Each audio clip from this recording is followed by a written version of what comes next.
प्रेम से बोलिए जयकारा शेरा वाली की जय। जय माँ भवानी मणिया वाली की जय। गौ माता की जय। बहुला माता की जय। आप देख रहे हैं जय माँ भवानी मणिया वाली चैनल। तो भक्तों, आज हम जानेंगे बहुला व्रत कथा।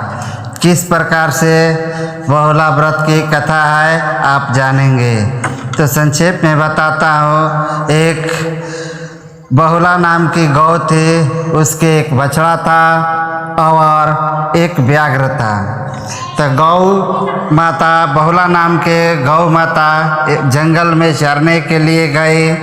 उसे एक व्याघ्र से मुलाकात हो गया तो व्याघ्र ने खाने का कोशिश किया, लेकिन उसने गौ माता के कहने पर उसको छोड़ दिया और पुनः फिर गौ माता बाघ के पास चली गई। तो इस प्रकार से कथा सुनेंगे। तो चलिए अब विस्तार से कथा को सुनते हैं। बहुला व्रत कथा।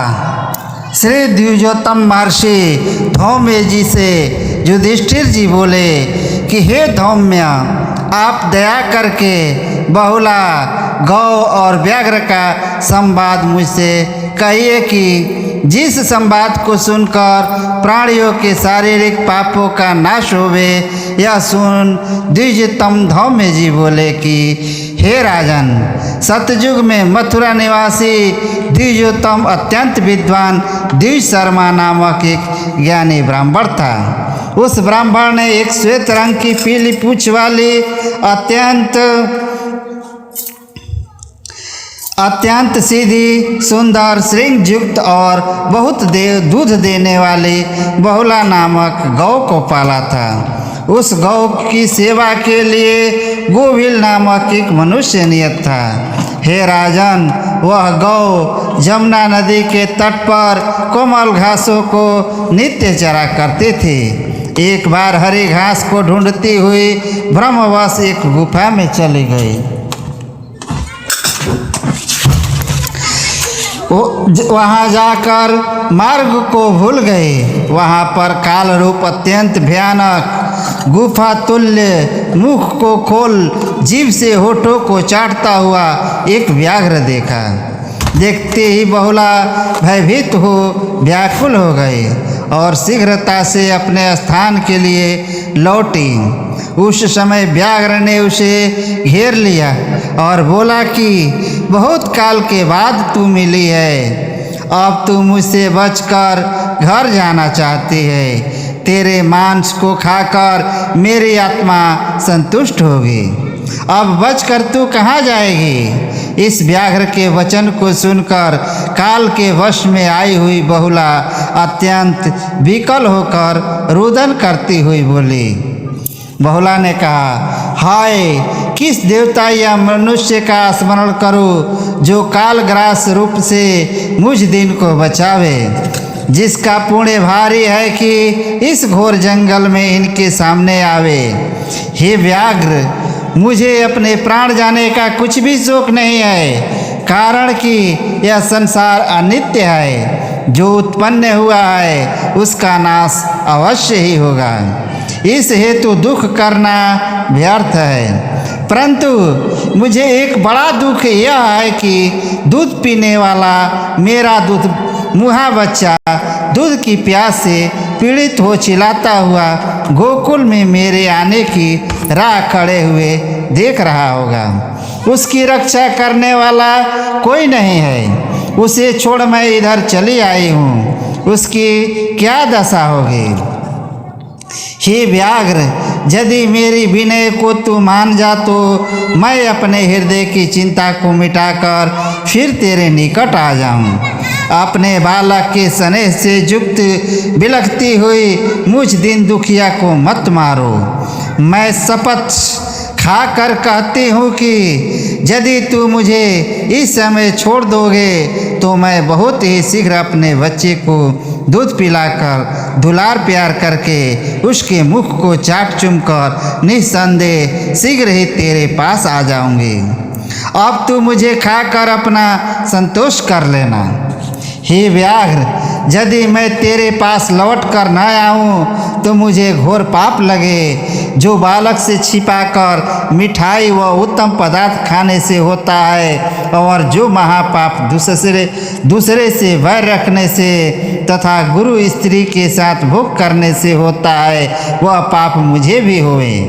यदि मैं तेरे पास न आऊँ और जैसा दूसरे की स्त्री के साथ गमन करने का अथवा विश्वासघात करने का व झूठ बोलने का व जीविका हरण करने का धर्म विच्छेद और निज धर्म को छोड़कर दूसरे के अच्छे या बुरे धर्म को ग्रहण करने का जो महापाप होता है, वह सब पाप मुझे हो जो मैं लौट कर तेरे पास न आऊँ। और वेद निंदा से जो पाप होता है वह भी मुझे हो। इस भांति बहुला के कथन को सुनकर व्याघ्र बोला, ऐसा कौन मूर्ख है जो सम्मुख आए हुए अपने शिकार को छोड़कर बैठे बैठे तेरे आने की प्रतीक्षा करे। ऐसा तो न देखा न सुना कि निश्चित बात को छोड़कर अनिश्चित का आसरा देखे। जिसने ऐसे किया उसने निश्चित को नष्ट किया, अनिश्चित तो नष्ट ही है।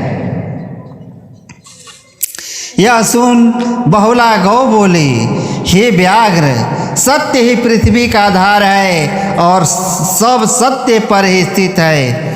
हे व्याघ्र, अब तुम किसी प्रकार का संदेह न करो, मुझे छोड़ दो, मैं अपने शपथ को अवश्य सत्य करूँगी। मैं यहाँ से जाकर बच्चे को लाड़ प्यार कर सहेलियों को सुपुर्द करके शीघ्र आ जाऊँगी। यह सुन व्याघ्र बोला, हे बहुले, तेरे कहने पर नीति के विरोध में विश्वास करता हूँ। तू शीघ्र ही जाकर बच्चे को दूध पिला, बच्चे को प्यार करके सखियों को सौंप कर शीघ्र ही आ जाओ। तब तक मैं तेरी राह देखता हुआ यहाँ स्थित रहूँगा। व्याघ्र का यह वचन सुनकर पुत्र स्नेह से व्याकुल रुदन करती हुई बहुला गौ पर्वत की कंदरा से बाहर आई और कृष्ण की स्तुति करने लगी कि हे कृष्ण, हे कृष्ण, हे जीवेश, मुझ पुत्र वत्सला गौ की रक्षा कीजिए। हे जनार्दन, जो मैंने प्रतिज्ञा की है उसका पालन करिए। इस भांति दुखी और रुदन करती हुई बहुला गौ को देखकर वृक्ष भी विलाप करने लगे। उधर बहुला का बछड़ा अपनी माँ को न देखकर चारों ओर हुंकार शब्द बारंबार करके दुखित हो खोज रहा था। इतने ही में बहुला अपने बच्चे की आवाज़ सुनकर मूर्छित होकर गिर पड़े। पुनः शपथ को स्मरण करती हुई उठी। पुनः धीरे धीरे बच्चे के पास खिन्न मन आकर खड़े हुए। तब बच्चे ने तो मन मलिन माता को दुखी देखकर पूछा कि हे माता, तू विक्षिप्त, अत्यंत व्याकुल और दुखी मालूम पड़ती है, इसका क्या कारण है, सो कहो। यह सुन बहुला गौ बोली कि हे वत्स, तू दूध पी ले, मेरे दुख को पूछकर क्या करेगा। मैं तेरे ही स्नेह से यहाँ आई हूँ, जिस तरह से हो अपनी तृप्ति कर ले। आज जंगल में मुझे एक व्याघ्र मिला, वह मुझे खाने को दौड़ा। उससे मैंने अनेक भांति के शपथ करके कहा कि मैं अपने बच्चों को दूध पिलाकर फिर आऊँगी, तब खा लेना। सो हे पुत्र, आज से मैं सदा के लिए अब तुमसे अलग होती हूँ। तू सदैव अपने साथियों के संग इसी गोकुल में रहना। दूध पी ले, देर न कर, व्याघ्र भूखा मेरा रास्ता दिखता होगा।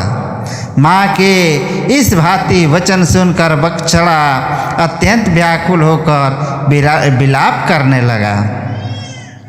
हे राजन युधिष्ठिर, माता बहुला अनेक भांति बच्चे को चाट चूम कर और समझाकर अपने सखियों को पुत्र को अर्पण करके बारंबार पीछे लौट कर देखती हुई गौ, हे नृप, जहाँ काल रूप व्याघ्रता वहाँ गई। वहाँ पर विकराल भयंकर व्याघ्र खड़ा हुआ राह देख रहा था।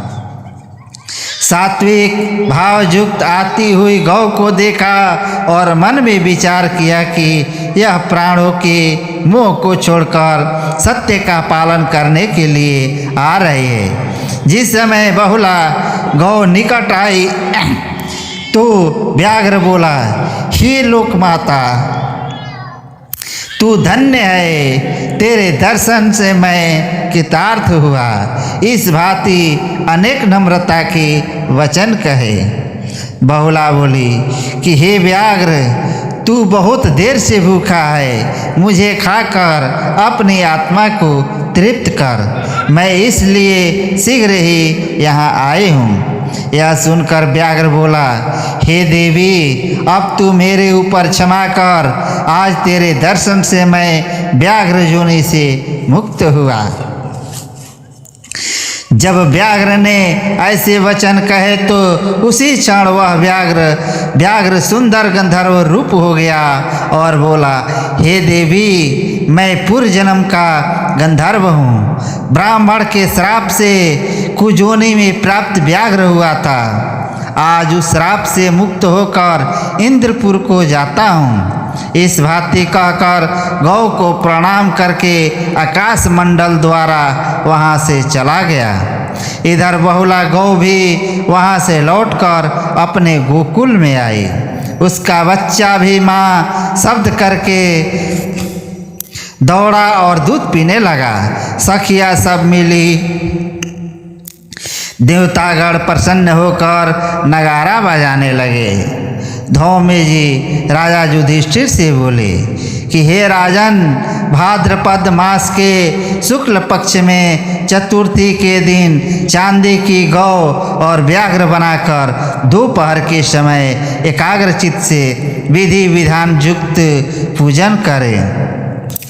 अनेक भांति के उत्तमोत्तम पदार्थों को नैवेद्य लगावे, रात्रि में जागरण करे, नृत्य गान मंगल विधान करे, धूप दीप करके सुंदर पुष्प चढ़ावे और धान सत्तू के सुंदर लड्डू और ऋतु फल का नैवेद्य लगावें। सावधान मन से इस भांति पूजन करके प्रार्थना करें कि गौ मेरे आगे पीछे और हृदय में रहे और मैं गायों के मध्य में रहा करूं। बहुला गौ के लिए बारंबार नमस्कार है। हे राजन युधिष्ठिर, यह उत्तोत्तम बहुला का सर्वोत्तम व्रत है। इस व्रत को करके स्वर्ण की गौ बनाकर ब्राह्मण को देवे। हे राजेंद्र, इस भांति पूजन करके तब व्रती भोजन करे। इस व्रत को करने से समस्त मनोकामनाएं पूर्ण होती है। जो पुरुष या स्त्री प्रत्येक वर्ष बहुला के उत्तम व्रत को करके गौ का पूजन करता है और गौ की प्रतिमा बनवाकर दान करता है, उसको बहुला के प्रसाद से पुत्र न होए तो पुत्र उत्पन्न होते हैं और सांसारिक सुख भोग कर अंत में उसको परम गति मिलती है। इस प्रकार बहुला व्रत कथा संपूर्ण हुआ। तो प्रेम से बोलिए बहुला माता की जय, माँ शेरा वाली की जय, जय माँ भवानी की जय। यदि यह कथा आप लोगों को पसंद आया होगा तो वीडियो को लाइक, शेयर और चैनल को सब्सक्राइब अवश्य करें। जय श्री कृष्ण।